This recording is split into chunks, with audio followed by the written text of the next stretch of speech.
have you ever felt in danger? So putting the humans aside, was there animals? And you've talked about that humans are really, we've talked about how the humans are the source of danger.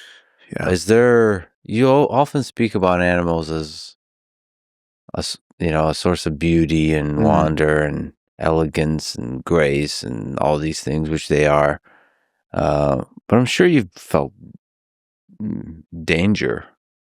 Yeah. I mean, I'm very aware that a hornet's nest can kill you. They'll kill you. Oh, so the little guys. Well, little guys suck. You know, I always think, Sure. like, when we were going through the jungle, Yeah. one machete whack, and again, people don't realize how dense it is. You try to run, you get hung up on vines, you trip, you fall onto one of those trees with the black spikes, and then while you're laying there dealing with all that, they're just stinging you, and your body goes into anaphylactic shock, and you die instantly. It's like that can very quickly just take you out. You're right. I mean, the biggest, speaking of spikes, the biggest danger is not even the spikes. I mean, the spikes just because it creates open wounds, and then that can lead slowly to infection. So it's really that. Yeah. It's the biggest danger. Yeah, in the Amazon, I mean, again, I've never heard of a human-directed violent jaguar in our region. They just don't attack people. I'd say mosquitoes are the thing that come after you. Yeah. The snakes just want to be left alone. Even the venomous snakes, Again, the Bushmaster, I grabbed an 11-foot Bushmaster by the tail, and he turned around. He lifted up to about this high off the ground. And, like, if you could translate what he said, it was just, don't make me do it.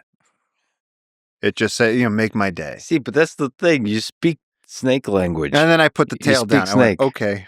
I was like, I'm scared, sufficiently scared. So the problem happens when you don't know what you're doing. So I'll give you an example. You want a dangerous animal story? I'll give you one. I was walking one time and I was trying to be responsible. It always happens when I'm trying to be responsible. I get into trouble. Trying to be safe and you fall down. I'm trying to be safe and I'm on the side of the stream and there's elephants on the other side. I'm in India. There's a deep, like a 12-foot thing and then a stream. And then on the other side there's elephants. And I'm walking and I'm like, I'm going to sit in a tree and I'm going to enjoy these elephants. I'm going to make notes in my book like Jane Goodall. Yeah. And then I came up against a cement wall and it was the back of a male elephant.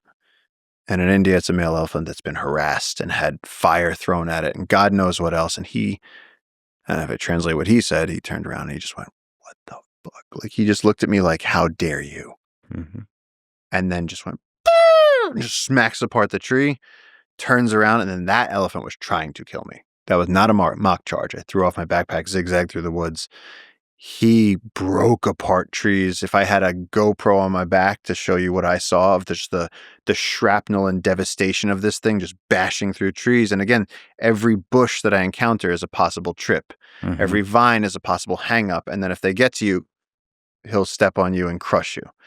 And so I threw myself off the edge of this cliff, rolled down into the stream, and the elephant got to the edge of the cliff and almost fell on me. Got to the edge of the cliff and did one of these.